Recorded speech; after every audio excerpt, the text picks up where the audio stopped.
Shalom. Thank you for joining me. I'm going to read Numbers, or the Hebrew word is Bemidbar, the book of Numbers, chapter 5. And Yahweh spoke to Moshe, saying, Command the children of Israel, and send out of the camp every leper, and everyone who has a discharge, and whoever becomes defiled for a being. Send out both male and female. Send them outside the camp, so that they do not defile their camps, in the midst of which I dwell. And the children of Israel did so, to send them outside the camp. As Yahweh had spoken to Moshe, so the children of Israel did.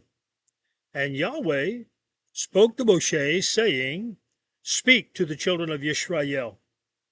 When a man or woman commits any sin that men commit in trespass against Yahweh, and that being is guilty, then they shall confess their sin, which they have done, and he shall restore his guilt in its principal, plus 1/5 of it, and give it to whom he has been guilty. But if the man has no redeemer to restore the guilt to, the guilt which is restored goes to Yahweh or the priest, in addition to the ram of the atonement with which atonement is made for him. And every contribution of all the set-apart gifts of the children of Israel, which they bring to the priest, becomes his. And every man's set-apart gifts becomes his. Whatever any man gives the priest becomes his. And Yahweh spoke to Moshe, saying, Speak to the children of Israel, and say to them, When any man's wife turns aside and has committed a trespass against him, and a man has intercourse with her, and it is hidden from the eyes of her husband, and it is concealed that she has defiled herself, and there was no witness against her, nor was she caught, and a spirit of jealousy comes upon him, and he becomes jealous of his wife who has defiled herself, or a spirit of jealousy comes upon him, and he becomes jealous of his wife, although she has not defiled herself, then the man shall bring his wife to the priest, and he shall bring the offering for her, 1/10 of an ephah of barley flour. He is not to pour oil on it, or put frankincense on it, because it is a grain offering of jealousy, an offering for remembering, for bringing crookedness to remembrance. And the priest shall bring her near, and shall make her stand before Yahweh. And the priest shall take set-apart water in an earthen vessel, and take some of the dust that is on the floor of the dwelling place, and put it into the water. And the priest shall make the woman stand before Yahweh, and shall uncover the woman's head, and put the offering for remembering in her hands, which is the grain offering of jealousy, while the priest holds in his hand the bitter water that brings a curse. And the priest shall make her swear, and say to the woman, If no man has lain with you, and if you have not turned aside to uncleanness under your husband's authority, be free from this bitter water that brings a curse.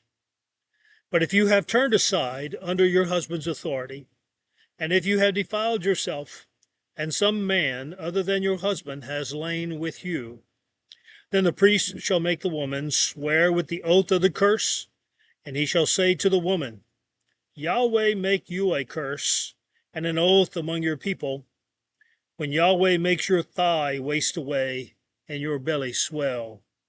And this water that causes the curse shall go into your inward parts, and make your belly swell, and your thigh waste away. And the woman shall say, Amen, Amen. And the priest shall write these curses in a book, and shall wipe them off into the bitter water, and shall make the woman drink the bitter water that brings the curse, and the water that brings the curse shall enter her to become bitter. And the priest shall take the grain offering of jealousy from the woman's hand, and shall wave the offering before Yahweh, and bring it to the slaughter place. And the priest shall take a hand filled with the offering as its remembrance offering, and burn it on the slaughter place, and afterward make the woman drink the water. And when he has made her drink the water, And it shall be, if she has defiled herself, and has committed a trespass against her husband, that the water that brings the curse shall enter her, and become bitter, and her belly shall swell, and her thigh shall waste away, and the woman shall become a curse among her people. But if the woman has not defiled herself, and is clean, then she shall be clear, and shall conceive children. This is the Torah of jealousy, when a wife turns aside under her husband's authority and defiles herself, or when a spirit of jealousy comes upon a man, and he becomes jealous of his wife. Then he shall make the woman stand before Yahweh, and the priest shall do to her all this Torah. And the man shall be clear from crookedness, but the woman bear her crookedness.